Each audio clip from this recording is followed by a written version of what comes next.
So this is what's happening. There's just what's happening. Sitting on a chair, hearing voice, hearing different noises, feeling different things, thinking different things. They're just what's happening. That's aliveness, that's energy. There's just energy in this room that's happening. You might think it's you that it's happening to, but actually it's just energy. It's just aliveness. Aliveness is all there is, all over, everywhere. The universe, the world, the wars, the peace, the arguments, Brexit, even Brexit is what's happening. It's what's apparently happening. And what's apparently happening is just energy in that form. It's wild, boundless energy that is everything that can be thought of and everything that can't even be known. It's everything, as far as I'm concerned. Energy is everything there is. And that energy is completely boundless, immeasurable, mad, crazy, and it can also appear to be ordered, like there are walls and bodies and floors to stand on. It's just energy in that form. And that energy, that boundless energy, has no meaning or purpose of any kind. And people don't want to hear that, but I'm going to say it again. The energy of aliveness, the energy of this whole world, this whole appearance, has no meaning or purpose of any kind. It just is energy. And there's nothing that's controlling it. There's no God or consciousness or anything that's sort of trying to make it do anything. So there's no intention, there's no agenda, it just is energy. It's mad, it takes any form, and it's completely and utterly free from any sort of influence. It's completely free. And because it's completely free, it can also appear to be limited as well. So it's free and it's contracted. It's boundless and it's contracted. It can be anything. And in that energy of the world, the animals all mush around and do funny things. And out of that energy also arises the human being. Suddenly appears in that energy the human being. And it's an animal like anything else, but there's something unique about the human being, and that is its brain. Because soon after it's born, the brain sophisticates enough in the child, in another year or two, it sophisticates enough to be able to abstract a sense of separateness, of individuality. It's the only animal in the whole of this appearance which can sense a feeling of being an individual. What arises is a sort of contracted energy in the body, suddenly in the child's body. Suddenly there's a contracted energy that arises. Before that there's just boundless hunger, joy, shouting, screaming and all of that sort of thing. And then suddenly that's all free and wild. And then suddenly there's a feeling in the body of contraction. Boom! And that feeling brings with it self-consciousness, self-awareness. Suddenly there's a sense of something being there. And as the child grows, that something becomes me. The self, the I. And the child grows up and meets lots of other apparent me's and selves and I's, who all confirm that they are people as well. We are individuals, you're an individual. So the child grows up in that world and comes to feel that it's quite normal to be an individual. And it feels real. I am a real person. That's the big thing, the feeling that I am real. So the child enters what I call the I am dream. It is the I am dream. I am real. And my world is real. This world is real. Where I am is real. My story is real. I've been born, I will live, and then I will die. And in that story, as the child grows, it wants that story to have a meaning and a purpose. Because then it feels worthwhile. I can have a purpose that I can fulfill, whatever that is, or not fulfill, whatever that is. And so it's obviously with other people who feel the same thing, this feeling of meaning and purpose. And the other thing that seems real to the individual is its free will and choice. I have the free will and choice to make my life work in some way. So like millions of others, that's what it tries to do. It works sometimes and not others. And it learns to deal with the world. As it grows up, it learns how to play the game, how to become loved, or so-called loved, how to be liked, how to make its life successful, how to manipulate other people maybe, or just be with other people and enjoy their company.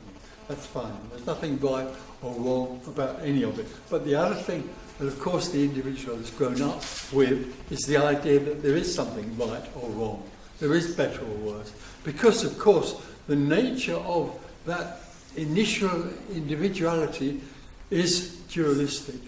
And the individual that emerges out of that as a tiny child, as an individual, is dualism.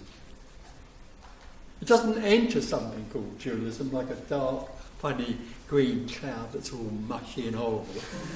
It actually is dualism. The individual is dualism and lives in dualism. It can only exist in dualism. That's how it exists. I am real, the world is real. I am this and the world is separate to me. So it's split. It's schizophrenic.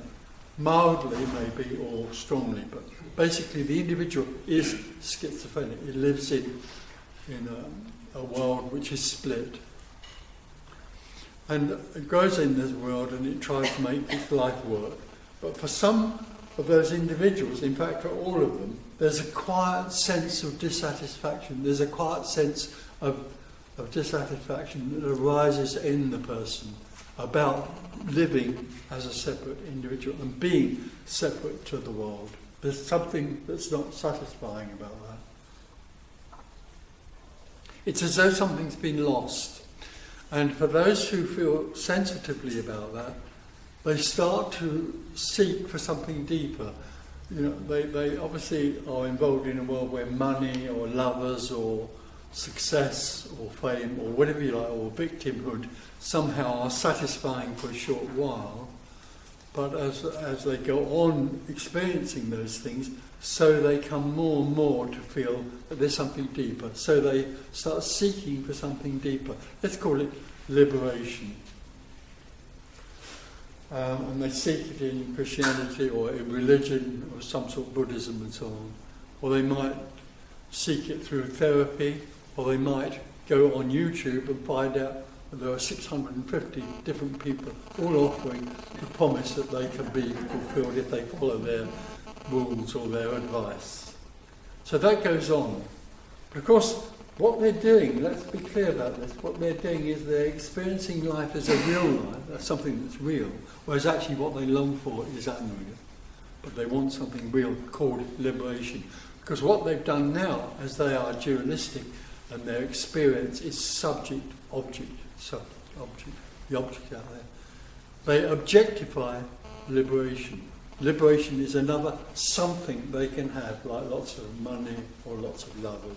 I can have something called liberation. And that whole deluded idea about themselves being real and liberation being another real thing they can have creates only one thing: absolute, complete, amazing futility. Because it doesn't matter how much the dualistic energy seeks something beyond dualism, it can never find it. It can only find itself again seeking something. So the more it seeks, the deeper its separation. The more it's taught by its teacher to develop its awareness or its love or be more open or be more silent, the more it meets its own sense of separation. All this seeking reinforces that sense more and more. So what we're doing today, we're talking together, we can talk together about anything, like how it feels to be an individual, what it feels like to seek, how utterly futile that all is, and share together what being human being is like. And we can also, in that sharing, and can also share our beliefs about ourselves and our world. And it's possible that those beliefs, which are quite held and developed and over many years, it's quite possible that they will meet another very radical view of this, which can tend to make those beliefs that are very held and conditioned rather wobbly. They can even possibly unravel a little. Just the ideas. That's through speaking together. That can happen, and it does happen. I've seen it happen. The other thing that's going on here, in a way, all of that talk is an excuse for something else to go on.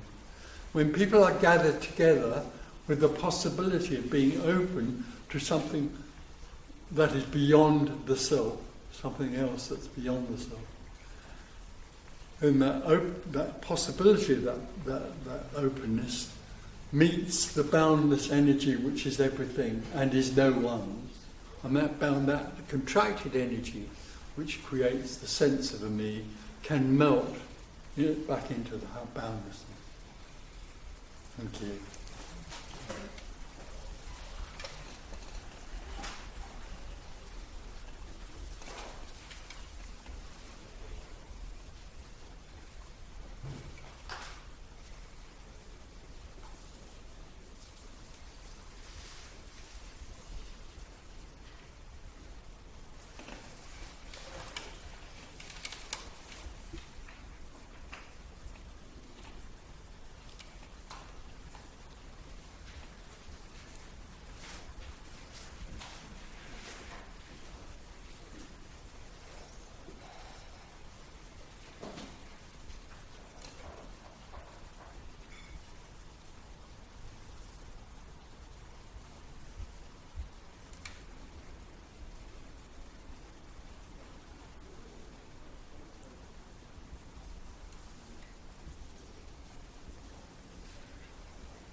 Excuse me.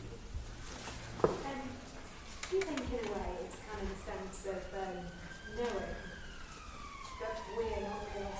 Say, I'm Caroline. Yeah. Knowing that Caroline is not really real, but at the same time having to play the game because we're all understood. Is it kind of like that?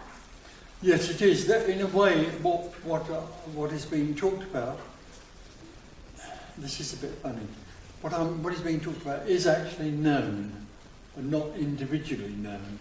This is already recognised, because you are that innocence which was boundless and then became. Yes. And there's some sense. Some people even remember. Very few people, but I have met people who actually remember the moment that they became someone. If you live in But everyone has a sense of this, in a way, of that knows it, but has a sense of the reality that actually what they long for is their own, is the innocence that was just beingness. And they also, some people more than others recognise that they had to play a game, called being an adult, and join in that game because that's the only thing they knew and the only way they could make their own life apparently work. It never does. It's never satisfying because there's one thing that's longed for, but it can never be satisfied by the individual or by any sort of seeking. But people play the game. Somehow some people know more than others or recognise they're playing a game. That's why this is heard, this can be heard somewhere.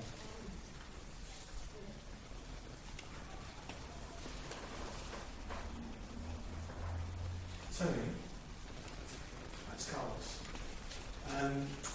When I had the glimpse at the beginning of the year, which lasted for a few days. Oh, did it? Oh, Yeah. That's quite a long time. It- Although, of course, it's timeless, really. Yeah. But I could actually physically feel the sense of self returning. Oh, right, yeah. But I believe now, looking back, I had to go through a certain series of events that happened last year for me to be able, for that to happen. It's the, but then you said just a bit ago that nothing has to happen. No, nothing does. There aren't any. Occur. There's nothing that has to happen at all. Nothing does happen, really. But yeah. But you felt that in a sense something brought you back to being me. Looking back, it looks as if my seeking years and certain series of events that happened last year took me to what happened. Oh, well, I've got news for you. They didn't. But anyway, nothing takes anything anywhere because nothing's happening. We tend to think in terms of story and things happening which lead us on to something else. That's the dream. In the dream, there's something that leads us to somewhere else or somewhere else. It's similar to the idea of having a path that can lead you to liberation. It's a complete illusion. There's nothing happening. It only seems to be happening. I wonder if I'd have experienced that had I not been through. No, you didn't experience that. Nobody has a glimpse. There's somebody, and then there's a glimpse, and then the somebody seems to come back. Not always, but invariably. But in the glimpse, there isn't anyone. The glimpse is that there's nothing. And no one, so nobody has a glimpse. But the thing is, I know what you're saying, but at the same time, I'm back in the sense of self, and Yeah. I've got this battle going on in my mind. Okay. Doesn't know. I know what you're saying, not just intellectually. I know it, Yeah. but at the There same you time, are. I've got an intellectual thing going on, Right. which is kind of like a bit of a war going on inside me. Is it why did I come back? No, it's how can I get back there? Oh yeah, well, join the queue. No question for me. Walking across the park, I wasn't there suddenly, and then I walked out the other side. The one thing there was only one thing worth having, after that. And that was that. I did never have it, and I've never had it. But there was nothing else in comparison with that. What my memory of that was just stunning. That it was just stunning. And the sense of unconditional love that was in that was breathtaking. And thereafter, it was a curse because nothing else could ever compare with that. And I tried everything I could to get that back. Of course, I couldn't because it isn't for anyone. It just is what it is. Nobody can ever find that. Nobody can ever find it because they're looking for something, whereas actually the irony of all of that is that what we long for is this. This is already what that is. But we look for it as a something and turn it into a something. And it isn't a something, it's everything. So why doesn't this now feel like the walk in the park? Well, there are two things really. First of all, the walk in the park or a glimpse is incredibly powerful because previously to that you were experiencing separation. the individual was in this sort of funny separate world, which is somehow half aliveness. And suddenly there is no one and there's total aliveness. So the contrast in that first initial glimpse is very, very powerful. I had a few glimpses after that, and they were powerful, but nothing in comparison with that.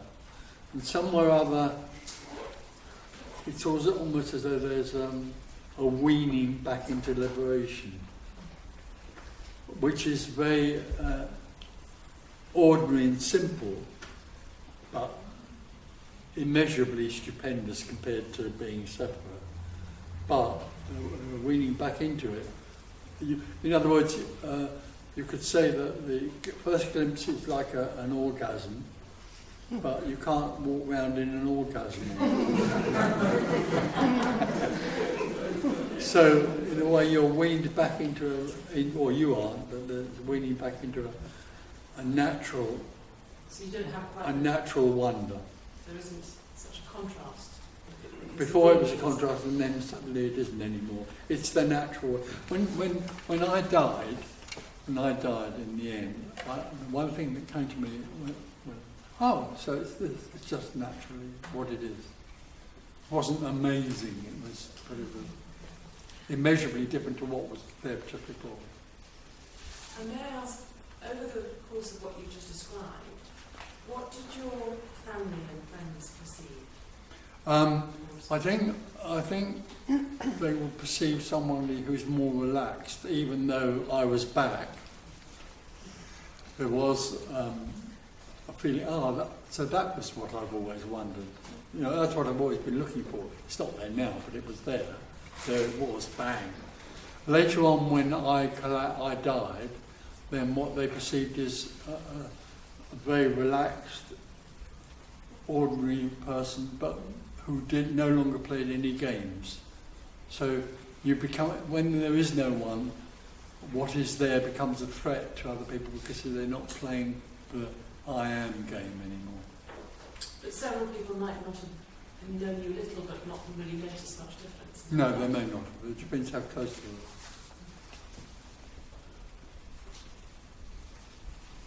And it isn't that then there's something that's purposely not playing games. Sure. It's simply that the whole idea of playing games and the whole idea that there's a purpose or meaning has completely collapsed. Tony, do you think alcohol and drugs will help you to get a game? So, no, not at all. That's borrowing something.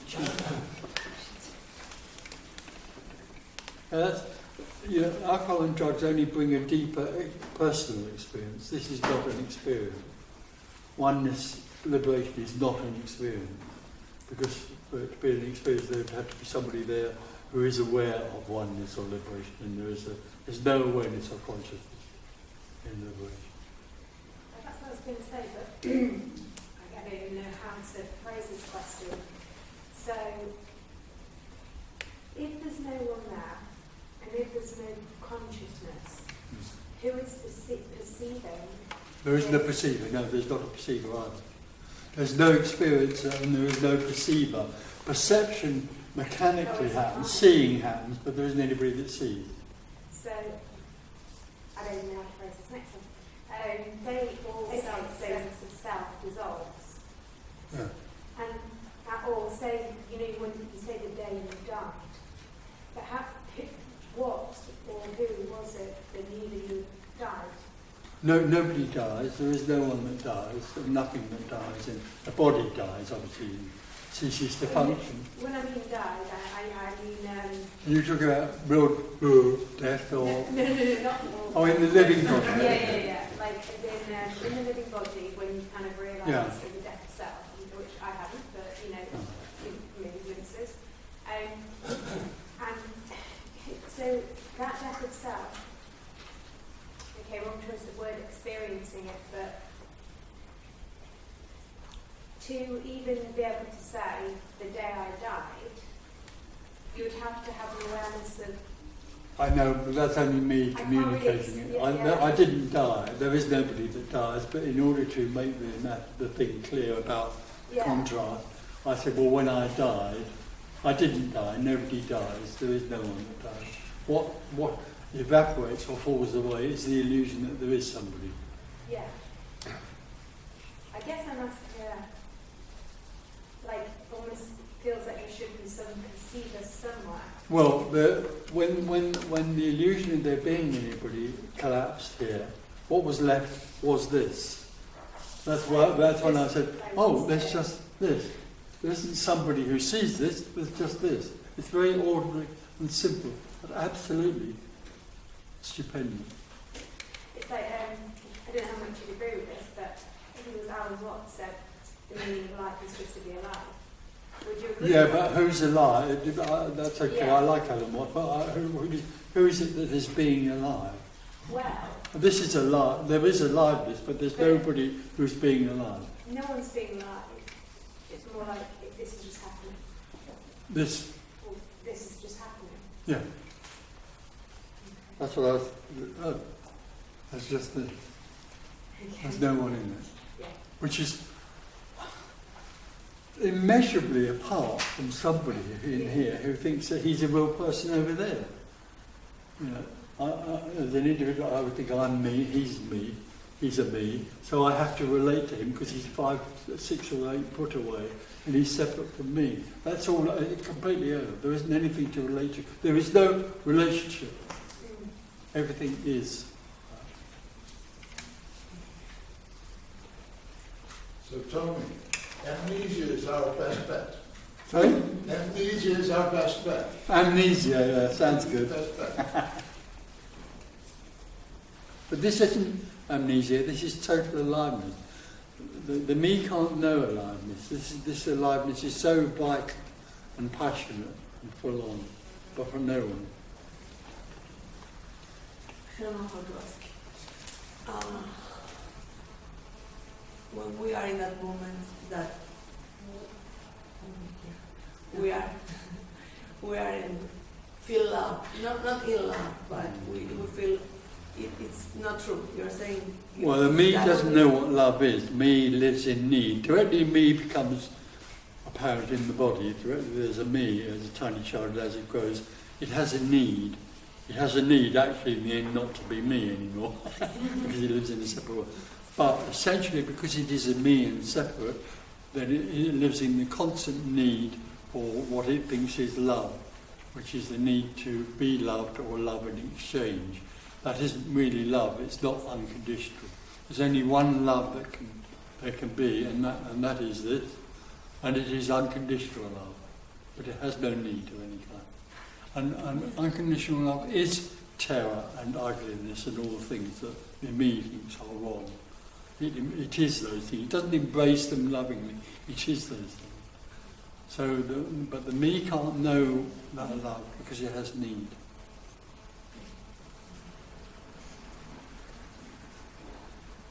Tony, you suggested before that in some cases there's a remembering, a kind of memory of arriving. Sense. Yeah. Was that the case for you? Well, when I was a arriving kid, as a when child. I was a tiny child, there was a sense of that. When I was about 7, I'd heard about somebody called God, and I decided that if God wasn't everything, he wasn't worth knowing. That was one of my first things. But there was always a sense that there was something that was beyond me that I really longed for. It wasn't to do with me. And also, as I grew up and I went and saw teachers and I also had the sense that they couldn't teach me and I couldn't learn what I really longed for. Right. What about this sort of arrival that might happen in the body of the child at the age of 2, 3 years old? Has that been described to you by people in a particular way? No, that comes out more of just an intuitive sense that that's what happens to most people. I can't say that I remembered becoming that contracted energy or self-awareness arising. But the more I talk to people, the more I feel that that's what is likely to have happened more than anything else. Because when you talked about that, it made me think of something that I carried with me for decades, which I believe to be a repeated dream as a child. And when I started looking at Advaita teachings, it made me think that maybe it was something else. Maybe it was I had a sense of actually coming out of light, a memory of light, Absolutely. and Almost like opening the wrong door. Well, being it isn't dragged the into- wrong door. Well, It's only that the only door available. there is only light, and what also appears in light is a bit of darkness. And what accompanied that was an absolute sense of terror. Oh yeah. As a small child, as an adult, I thought that was a memory of a nightmare as a child. But then in recent years, I've started to think of it in different ways. I mean, talking to many people like Claire and I do, we do come across people who actually remember a moment of separation. Not many, but they have an absolute memory of it. But there was just this. Yeah, for me, I don't. it's just that moment. There's No. nothing like it in my life. No. It's the greatest rejection there is, and it's so powerful that the brain puts it in a box called "Don't Touch." So, in a sense, we are constantly longing to be embraced again. We're constantly longing for what already is.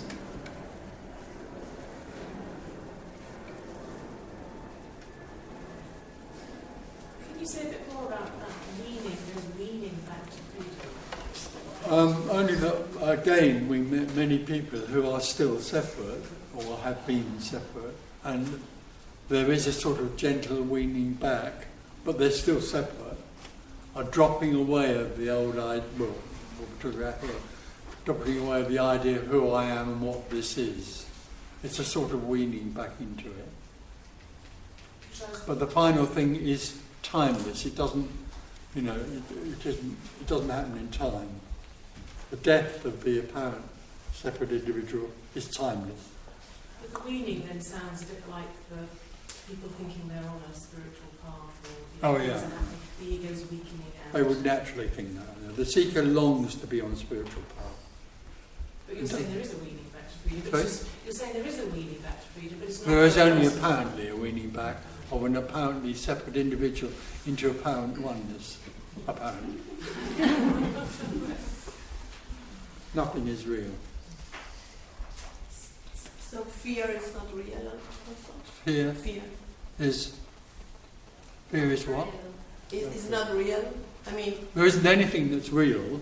Everything is nothing appearing to be what it appears to be. Fear is nothing arising as apparent fear. It's not real. There isn't anything that's real except in the dream of me.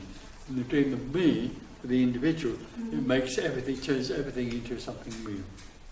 It never sees a chair, it sees a real chair. It never sees the sky, it sees a real sky. What it perceives as real sky. Or a real person. There's no such thing. So in a sense, that constant labelling of this as real Yeah, totally. is what maintains the separation. Yeah, well, it's part of what does help, yeah, or not help. It's what goes on. There's nothing wrong with words. Language is just language. When there is no one, language is just language. But all the time there's a me, the language goes on and on, reinforcing dualism. The tree, that's a tree. It's not a tree. It's nothing tree. But the language goes on, reinforcing the sense of that everything is real. so visually, is it very different? No, it's not different, except in one way. You could, just to maybe, you can't really describe this, but the nearest you could get to it is when a person looks at a chair, they see it as a real chair. They sort of turn it into concrete. It really is a metal chair, a separate object. When there's no one, it's obviously particles flying around chairing. Visually? Or Sorry? I mean, the way you see it? No. It just obviously is that. There isn't anyone that sees it. There is no longer anyone. There's nobody here seeing the chair. But just to try and answer the question, it is obviously nothing chairing. Which is a complete paradigm. I think we need to be... One of the great things that happens to a child when it becomes separate is knowing. it begins to know itself, and it begins to, or it thinks it knows the world it's living in, and it thinks it knows itself, it thinks it knows its mother and father. And so it develops knowledge. If you look in the world today, there's a huge hunger for knowledge, because knowledge is seen as power in some way or other. So the individual develops its knowing of everything as it grows up. So when it looks at a chair, it thinks it knows that the chair is over there and it's a separate object. When that whole illusion of being someone who's known falls away, all that's left is unknowing. There isn't anyone, there's simply unknowing. There's nothing that knows anything. Which to the individual is paradoxical, sort of, and ridiculous, and something to be avoided. It longs to know. And when I talk to some people about unknowing, and they want to know what unknowing is. So they look up, Buddhist scripts or Christian scripts about something that would explain to them what unknowing is, so that they can know what unknowing. Then they're completely safe. They believe.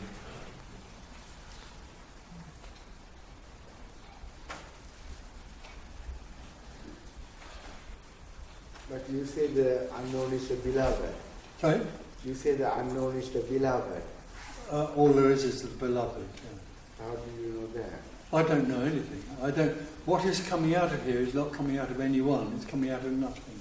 Just like the question is actually, but you may believe you're asking the question.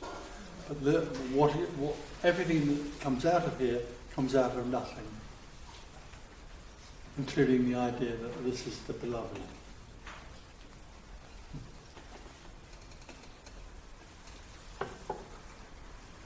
It's my word.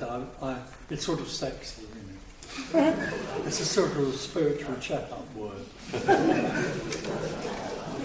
But the beloved doesn't mean goodness or angelica.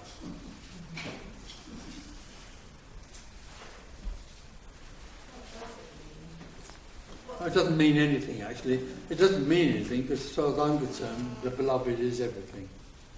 The beloved is all there is. I guess there are no half measures in this, so you can't lose half your sense of being. No, you can't, I'm afraid. It's all or nothing. It's all or nothing. You can't be half not me. You can try, but people do try. I mean, since having the games, Okay. since having my games, Yeah. I've definitely got a weaker sense of self. That can happen, it can vary, but it can happen, yeah. And things that were important to me before are no longer. And certainly obsessions and things are all gone. No. But what you still have is a weaker sense of self. Yes. Right.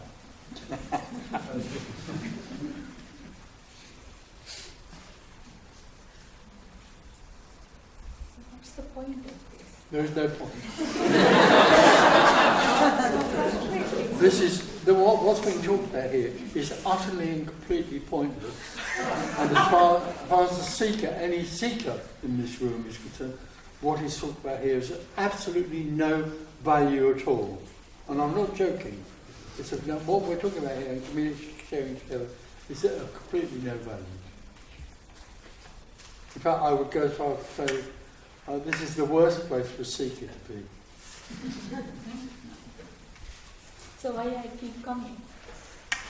Well, people come here because they might seek liberation, or they might come here to try and get something. It's possible that they might also walk away realising or understanding that there is nothing to get. But basically, the seeker comes here to get something. And might go away very disappointed, probably would do. Or will turn what's being said here into something else that they feel more palatable.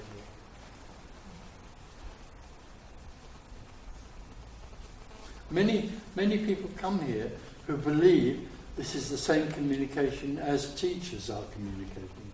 I know that many people believe that what is being shared here is the same as any sort of teacher, like a self-inquiry teacher or meditation teacher. They believe it's all the same thing. But the teacher is in the situation of the dream where it feels that it is someone who can help another someone. So there is actually no connection at all with this in any sort of teaching. Why do you come here? I don't.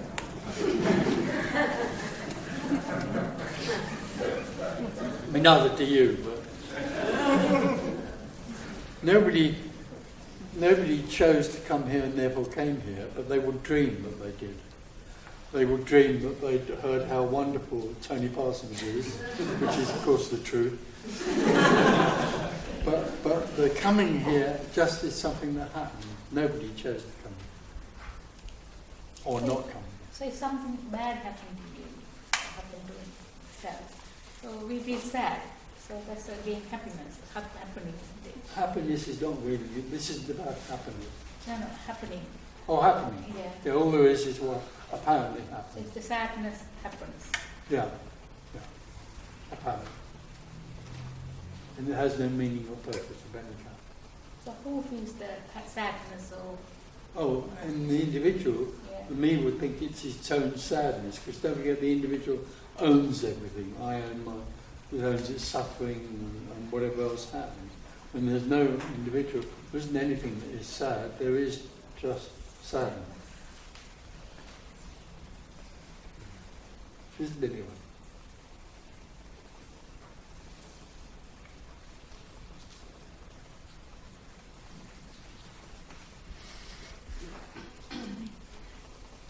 Do you say you don't exist? No, I don't use the word don't exist. I don't know what it means. There's an appearance. Everything is an appearance.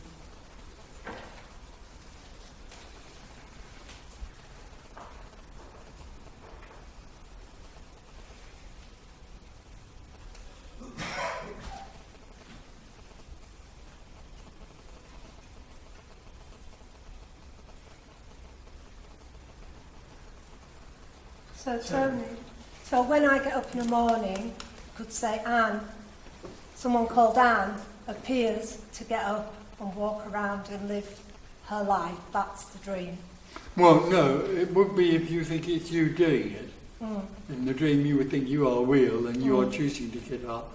But this gets up and somebody might call Tony and the brain would function and recognise that sound as some sort of call. But don't forget the brain's functioning in all of it. So the brain is something that functions only in the story. Yeah. It only functions in the story. So somebody calls out Tony, there would be a response, maybe or maybe not. But there wouldn't be anybody it was coming from. There would just be that response. Yeah. Yeah. In the dream, the me would believe it's responding. It's a will. Yes. Yeah. But see, it seems like what's happening here is that there's no longer really strong defined lines. No, of, well you... No. Yeah, that's what he was saying, yeah. And You're dying. Good. That time. But only dying. Yeah. Only dying, yeah.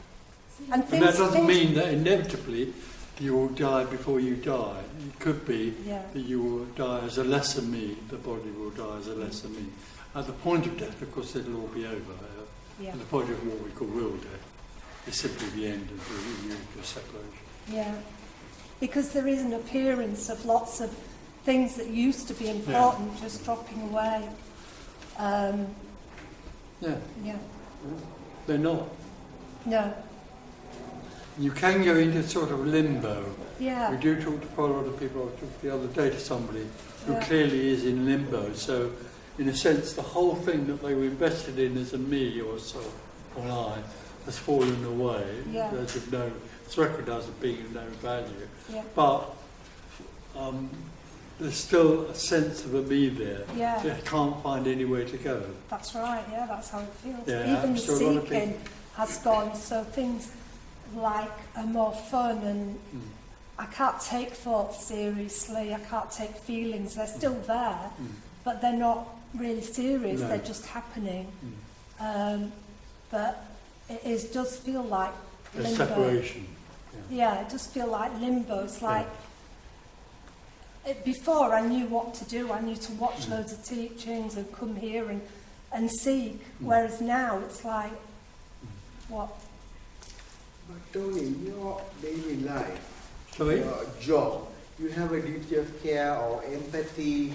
You can't have this No, not separation, at all. isn't No. it? No, there's no empathy, none of that stuff works for me. Well, there is nothing to empathise with. There is only what is. You can't have this separation, can you? Say, when you go back to work tomorrow morning. I don't work. Gave up work years ago, you know.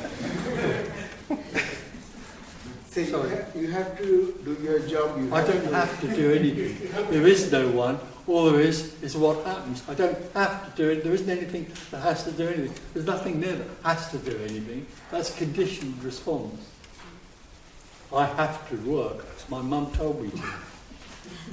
Well, my mum told me to. I didn't really listen.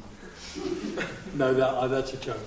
I did work. In the Tony Park, I worked. But there's nothing here that has to do anything. That would imply that there's somebody who has a choice to do or not. No, just going back to her, what you were telling Oh. her about the separation and things falling away. Yeah, well, the values of the me are falling away. There's still a sense of there being something there. Sense. Yeah. Oh, sorry, I was, is it Anne? And Just said, really resonated with me because I had a weird thing recently. So, for example, somebody made me pissed off and I sent a text message. And then, but although I had that emotion, another part of me kind of didn't. Like, another part of me could see that, could almost laugh at it. And it was, it's neither good nor bad, but it does feel a bit split in the sense of, not that you're less invested, but it's almost like, there's a recognition of the invalidity of what before was important. maybe that's it, yeah. But then it's like, but then what is there? Is it just nothingness? There's nothing that's important. Nothing matters. Because there isn't anything. So, It's interference. Whatever arises is interference out of nothing, so it has no consequence of any kind at all. so behind everything, It's called freedom. Yeah. behind everything, is it just space? Is Is it just space? even the space too big? No, space. Oh, space. Oh, yeah, space. Yeah, space isn't quite the right word for me. Space is sort of measurable. Yeah, You can measure a space, even a very big one. yeah. This is immeasurably everything. Also, space feels kind of empty in a sense, and that its fullness, the word space feels empty. Okay. Yeah. And then- Words are different for different people, aren't Yeah. they? Whereas the experience of everything. We is know full. there's no such thing as I an mean, experience. There's everything. an experience of everything. No, sure. No, I mean, there's no one experiencing that. No, What I there mean can't is- be. What I mean is everything feels full, but space feels empty. Yeah. That's how it lands. Mm. Yeah. I guess you would say that this sense of things that used to be important falling away, or the ego becoming weaker or whatever, only serves to reinforce the idea that there is a self. It can do, yeah, but yeah, it can do. But when the values of the self fall away and are no longer relevant, then to a certain extent the mechanics or the energy of me loses its mojo. The me is very, very motivated by need and the importance of everything and how and so on. When those things are no longer important, then the whole motivation in me begins to fall away and dry up. So that does kind of imply something that goes on before the Oh, end what, of but the whole, but everything we're talking about is a story about nothing. It has to be, because the individual is the story. When the individual takes form as a tiny child and grows up, it is the story, it is the dualistic story of its own life. So the only way we can talk about any of that and the possibility of something else beyond it is through story. It's a parable. We're sharing in parables together to point to the natural reality that there aren't any parables. There's no story. There's nothing happening.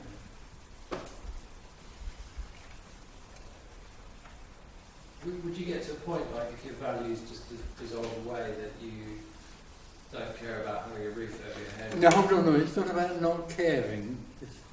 It's only that the values don't hold their previous importance. This isn't about not caring.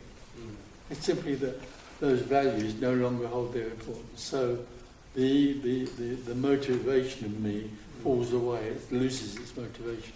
People don't like it because there's nowhere to go except the.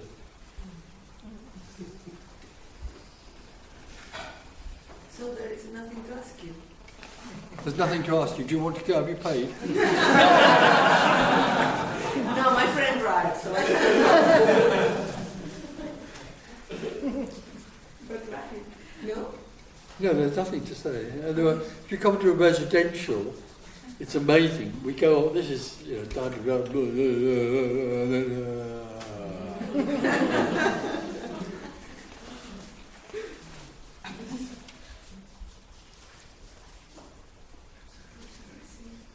why is it, I try to avoid the subject talking to other people, but why is it so hard to describe? So why is it Why is it so hard to describe? hard to... Describe. Well, it's not hard to describe, it's utterly impossible. There's no way in which this can be described, because this is everything and nothing. So it's unknowable. So if it's unknowable, it can't be described. There's no way it can be described. I have people phone me up when this happens, the whole thing happens, or maybe a glimpse, but certainly the whole thing. And they do say to me, I can't tell you, Tony, what this is. I can't tell anybody. I can't even tell myself what this is. It's indescribable. It's unknowable. If it was knowable, it could be described and therefore taught. So you could then teach people how to be nothing. It's a very difficult idea, but it can't be taught because it can't be described. And it's the same thing as when somebody actually dies. I'm talking about actually. When the me dies, when the body dies and there's a sense of me in it, which is obviously held in the brain, when the brain ceases to function in the body, then that is the end of the illusory idea that there is a me that's separate. Okay? And all that's left in that death is everything. All there is everything, because there's nothing there anymore. There's no separate, apparent separate thing. It just is everything. That can't be described, and of course that's why we never hear from anybody who's died. No, it's true. It can't be described. How can they tell anybody? How can everything tell someone or a something that there is only everything? That's what's apparently happening here, but it won't happen because there isn't anything that can tell you what everything is like. Tony, you know you said it can't be described, it can't be taught, and at the same time, the apparent Tony apparently has his name on some books out there, and the apparent Andrew, I was working in a bookshop, and one of your books was there, and I picked it up, apparently, I'll just add apparently to everything. Picked up this book, read this book, and the me dissolved and stayed that way for years actually, and then it kind of came back a bit and then it dissolved away and it's like hardly ever there now. So it I don't know, just this idea comes up with like, is that just a coincidence that... No, it's energy in a certain form. But if you read any of those books 16 times over, you won't find a description of this in them. That's what I'm saying. You won't find a description because it can't be described. Those books are about what we're talking about here. we're really talking about what it isn't, and the way in which seeking. But at the same time, it's like, because you say nothing leads to anything else, is the cause and effect is an illusion, right? But it's funny how it was when the apparent me read your apparent book that the sense of separation dissolved. It's funny That that can I'm happen. reading your book rather than... No, I know, of course. Well, Jane naturally, Austen. it's the best book that's ever been written. No. But the thing, that, yes, that's absolutely apparent, and I've heard of that before, and obviously I've heard of it here. This is like a book, really. What we're doing here is like a book. But you will find nowhere there or here a description of what is.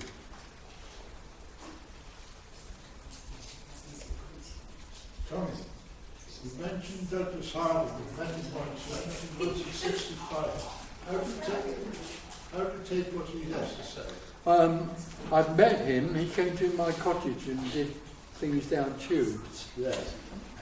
No. As far as I'm concerned, it's a process.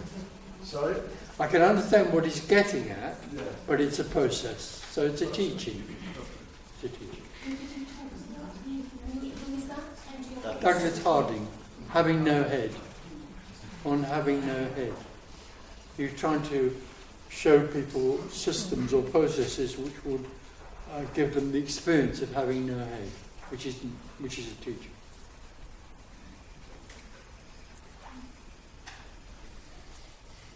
Surely the experience of having no head and really having nothing is different. Say that again. Surely there's a difference between the experience of thinking you're having the experience and truly having nothing. Experiencing. There is no experience of nothing, but there are people who phone me up and say they have had an experience of nothing. And then if I say to them, well, they've had the experience, but there's no me anymore, so then I say to them, well, who is it that thinks there's no me? Oh.